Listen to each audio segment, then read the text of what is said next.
കൃപയുടെ വാസസ്ഥലം കൃപാസനം.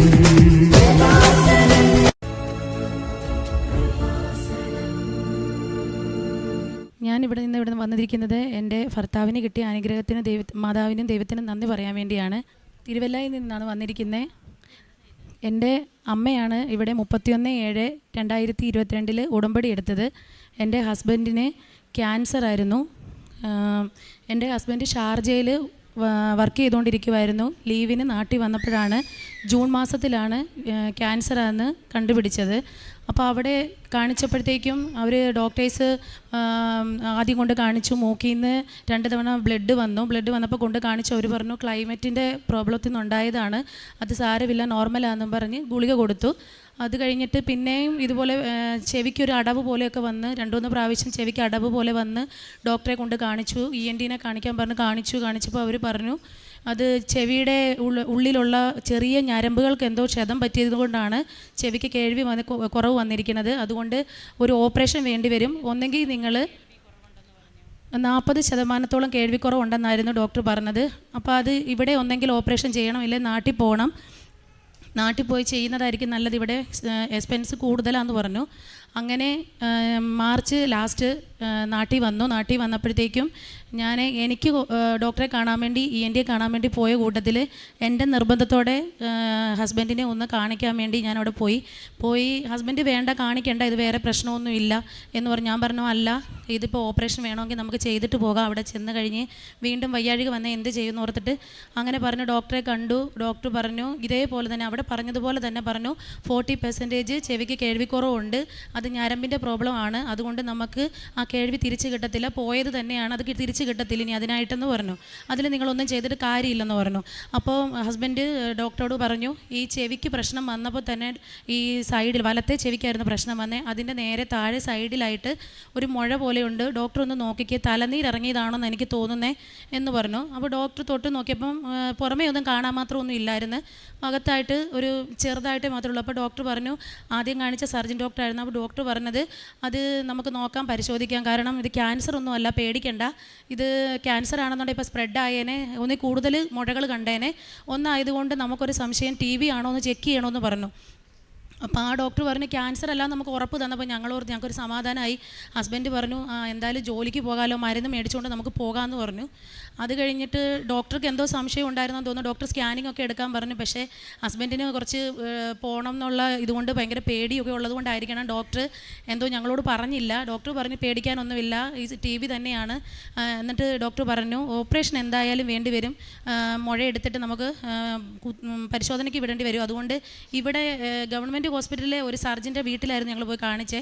അപ്പോൾ ആ ഡോക്ടർ പറഞ്ഞു നമ്മുടെ ഗവൺമെൻറ് ഹോസ്പിറ്റലിൽ അതിനുള്ള ഫെസിലിറ്റീസ് കുറവാണ്, എന്തെങ്കിലും ഹെഡിൻ്റെ മെയിനായിട്ടുള്ള ഏതെങ്കിലും ഹോസ്പിറ്റലിൽ കൊണ്ടുവന്ന് ഓപ്പറേഷൻ ചെയ്യണമെന്നും പറഞ്ഞ് ഡോക്ടർ പറഞ്ഞിട്ട് തന്നെ ഞങ്ങൾ തിരുവല്ല പുഷ്പകലിലേക്ക് ഞങ്ങൾക്ക് നല്ലൊരു മെയിൻ ഡോക്ടറെ, പ്രൊഫസർ ഡോക്ടറെ റെഫർ ചെയ്ത് തന്നു. ഞങ്ങൾ അവിടെ ചെന്നപ്പോൾ ആ ഡോക്ടർ അവിടെ ഇല്ല, ആ ഡോക്ടർ അവിടെ നിന്ന് ചികിത്സിക്കുന്നില്ല, അവിടെ പഠിപ്പിക്കുന്നുണ്ടെന്ന് പറഞ്ഞു. പക്ഷേ ഞങ്ങൾക്ക് ആ ഡോക്ടറെ കാണാൻ പറ്റിയില്ല. ഞങ്ങൾ വീണ്ടും ഈ സർജൻ ഡോക്ടറെ വിളിച്ചപ്പോൾ സർജൻ ഡോക്ടർ പറഞ്ഞു ആ ഡോക്ടർ പോയെങ്കിൽ കുഴപ്പമില്ല, ഞാനൊന്ന് വിളിച്ച് നോക്കട്ടെ, ഞാനെന്നും പറഞ്ഞ് പുള്ളി തന്നെ അവിടെയുള്ള വേറൊരു പ്രൊഫസർ സർജനെ ഞങ്ങൾക്ക് തരുമായിരുന്നു വിളിച്ചിട്ട്.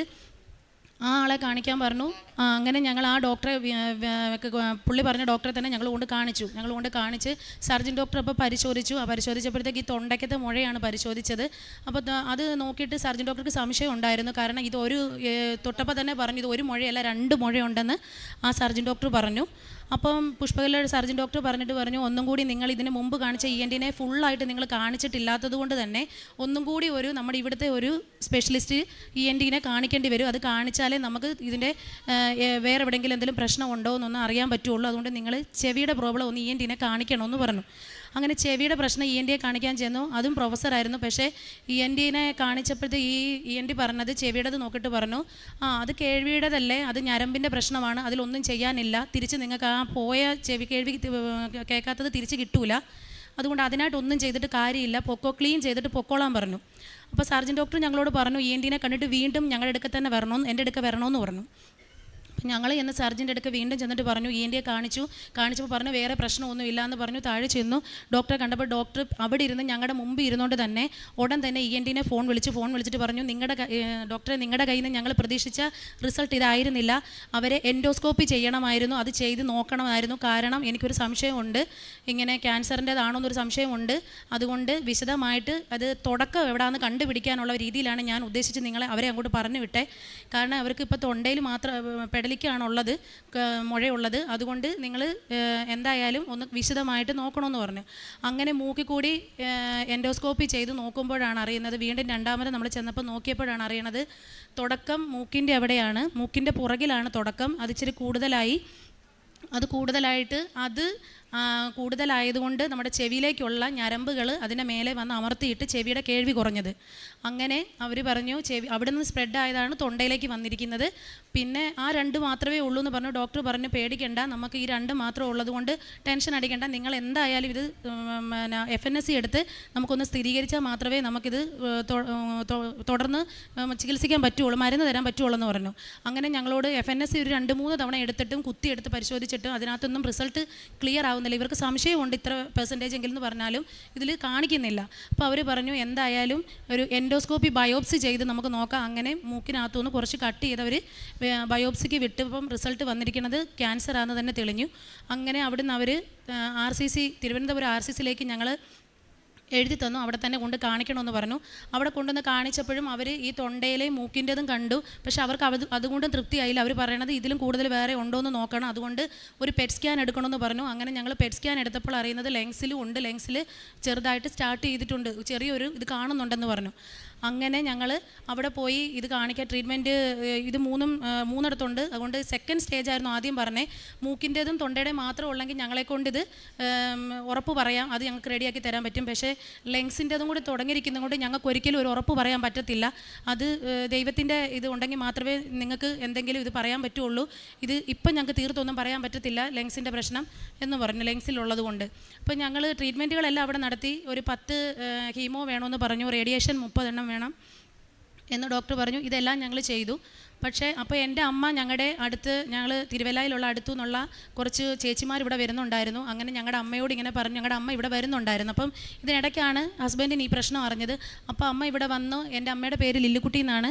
അമ്മ ഇവിടെ വന്നു ഉടമ്പടി എടുത്തു, എൻ്റെ ഹസ്ബൻഡിന് വേണ്ടി ഉടമ്പടി എടുത്ത് പ്രാർത്ഥിച്ചു. അപ്പം ഹസ്ബൻഡിനും മാതാവിനോട് ഭയങ്കര വിശ്വാസമാണ്. അപ്പം ഇത് മാറ്റിത്തരുമെന്ന് ഞങ്ങൾക്ക് എല്ലാവർക്കും ഒരു വിശ്വാസം ഉണ്ടായിരുന്നു.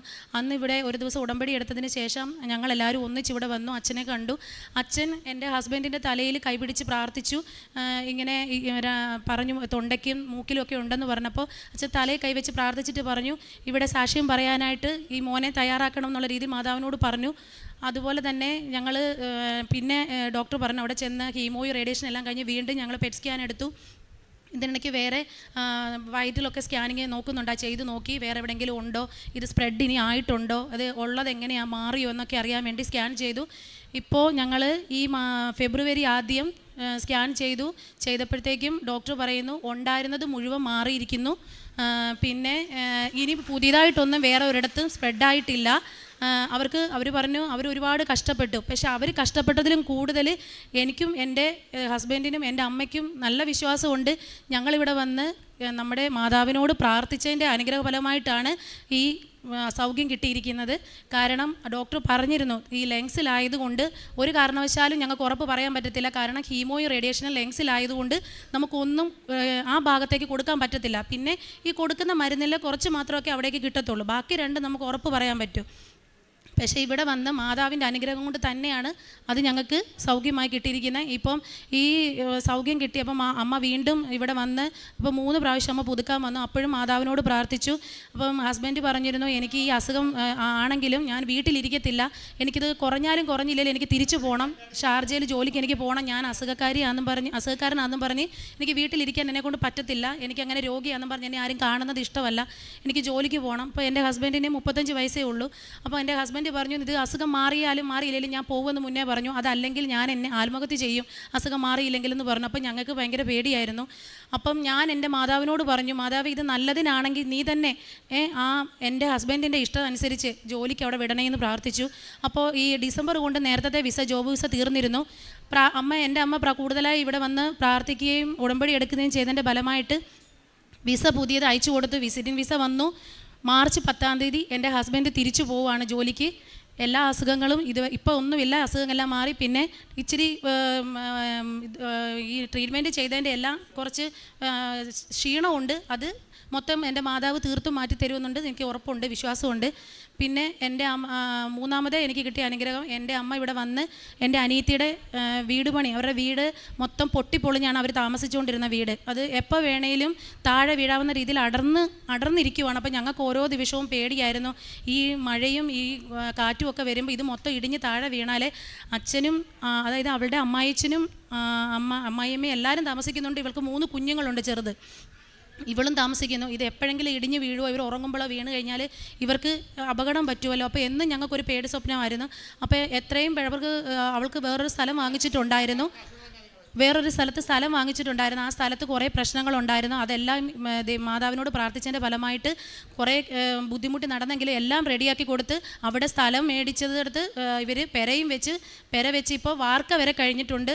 ഇത് ഞങ്ങളുടെ ഫസ്റ്റ് കാണിച്ച ഡോക്ടർ പറഞ്ഞിരുന്നത് എൻ്റെ ഹസ്ബൻഡിന് ഈ മൂക്കിനും തൊണ്ടയ്ക്കും ഓൾറെഡി ഇത് 1 വർഷമായി തുടങ്ങിയിട്ട്, പക്ഷെ അറിഞ്ഞത് നമ്മൾ ജൂണിലായതുകൊണ്ട് തന്നെ ഈ 1 വർഷം കഴിഞ്ഞറിഞ്ഞതുകൊണ്ട് ഒരു 2nd സ്റ്റേജിൽ ഞാൻ ആദ്യം പറഞ്ഞത്. അപ്പം ലെങ്സിൻ്റെ ഭാഗമായപ്പോഴത്തേക്ക് അവർ പറഞ്ഞത് 4th സ്റ്റേജാണ്. അതുകൊണ്ട് നമുക്കിപ്പോൾ ഒന്നും ഇതിന് പറയാൻ പറ്റത്തില്ല ലെങ്സിലായതുകൊണ്ട്. അപ്പോൾ 4th സ്റ്റേജ് ആയിരുന്നിടത്തു നിന്നാണ് മാതാവ് നമുക്ക് എനിക്കും എൻ്റെ കുടുംബത്തിനും എൻ്റെ ഹസ്ബൻഡിൻ്റെ ഈ അസുഖം മാറ്റി ഇത്രയും വലിയൊരു അനുഗ്രഹം തന്ന മാതാവിന് 1000 നന്ദികൾ അർപ്പിക്കുന്നു ഞങ്ങൾ. നിന്റെ ദൈവവും കർത്താവുമായ ഞാൻ നിന്റെ വലതുകരം പിടിച്ചിരിക്കുന്നു. ഞാനാണ് പറയുന്നത്, ഭയപ്പെടേണ്ട. വിശുദ്ധ ഗ്രന്ഥത്തിൽ യെശയ്യാ പ്രവാചകൻ്റെ പുസ്തകം 41-ാം അധ്യായം 13-ാം തിരുവചനം. ഇവിടെ ലില്ലിക്കുട്ടി സണ്ണി എന്ന മകളാണ് ഉടമ്പടി എടുത്തത്. ആ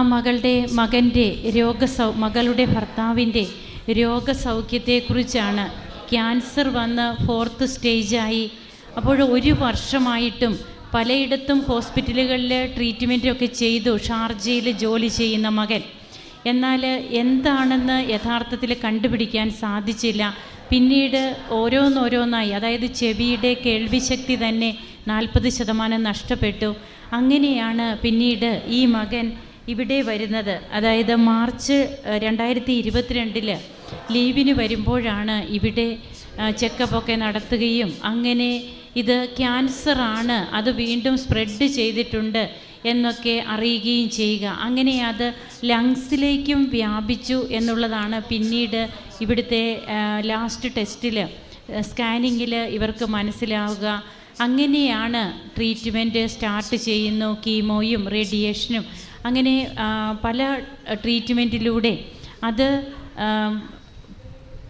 കണ്ടുപിടിച്ച് പൂർണ്ണമായും അത് സൗഖ്യപ്പെടുത്തുവാൻ പിന്നീട് ലങ്സിലേക്ക് വന്നതുകൊണ്ട് അത് ഇനി ഒരു ട്രീറ്റ്മെൻറ്റിൻ്റെ ഭാഗത്തിലൂടെ, അതായത് ട്രീറ്റ്മെൻറ്റിലൂടെ നമുക്ക് ക്യൂർ ചെയ്യാൻ പറ്റില്ല. അത് നിങ്ങൾ വിശ്വസിക്കുന്ന ദൈവത്തിൻ്റെ ശക്തി കൊണ്ട് മാത്രമേ അതിന് സാധിക്കൂ എന്നാണ് ഡോക്ടേഴ്സ് പറഞ്ഞത്. അതാണ് സാക്ഷ്യത്തിലൂടെയും നാം കേട്ടത്. അങ്ങനെ ഇപ്പോൾ വീണ്ടും ലാസ്റ്റ് സ്കാൻ ചെയ്തപ്പോൾ ഉണ്ടായിരുന്ന അസുഖം പൂർണ്ണമായും ഭേദപ്പെട്ടു എന്നും വേറെ എവിടെയും ഒരു രോഗാവസ്ഥ കാണിക്കുന്നില്ല, സ്പ്രെഡായിട്ടില്ല എന്നുള്ള ഒരു നിഗമനത്തിലേക്കാണ് ഡോക്ടേഴ്സ് എത്തിയിരിക്കുക.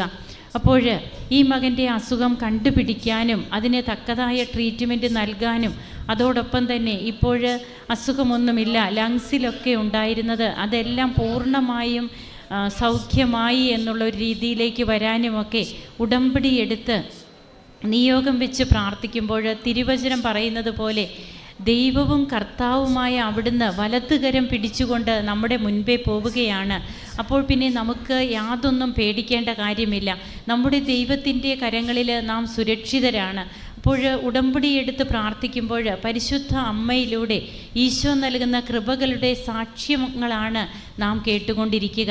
നമുക്ക് പരിശുദ്ധ അമ്മയ്ക്കും തിരുക്കുമാരനും കരങ്ങളടിച്ച് നന്ദി പറയാം. ദൈവത്തെ നമുക്ക് മഹത്വപ്പെടുത്താം. യേശുവേ നന്ദി, യേശുവേ സ്തുതി, യേശുവേ ആരാധന. അത്യപൂർവ ദൈവാനുഭവങ്ങൾ ഇനി നിങ്ങൾക്കും സ്വന്തം. ഈ യൂട്യൂബ് ചാനൽ ഇതുവരെ സബ്സ്ക്രൈബ് ചെയ്തിട്ടില്ലെങ്കിൽ ഇപ്പോൾ തന്നെ സബ്സ്ക്രൈബ് ചെയ്യുക. ഈ വീഡിയോ ഇപ്പോൾ തന്നെ നിങ്ങളുടെ സുഹൃത്തുക്കൾക്ക് ഷെയർ ചെയ്തുകൊണ്ട് കർത്താവിൻ്റെ പ്രേക്ഷിതരാകുക.